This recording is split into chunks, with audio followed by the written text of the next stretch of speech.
Bienvenidos a este precioso piso en Amparo Iturbi. Tiene 141 metros construidos, 139 útiles. Entramos, aquí tenemos el salón comedor, como veis muy espacioso y luminoso. Tiene calefacción por gas natural y por splits. Por el pasillo vamos a recorrer la vivienda. Tiene 4 habitaciones. Al principio tenemos la cocina totalmente equipada con todos los electrodomésticos. Tiene un lavadero para poder tender con pila, como veis, abierto.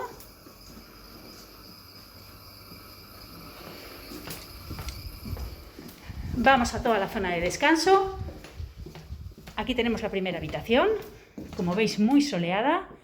Todas las habitaciones tienen armarios empotrados vestidos. Aquí tenemos el primer cuarto de baño completo, con bañera y bidé, las 4 piezas.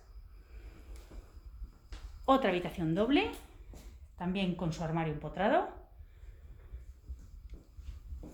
Aquí está la tercera habitación, es doble, exactamente igual, con armario empotrado. Y por último tenemos la habitación principal, con un vestidor a la entrada, con doble armario.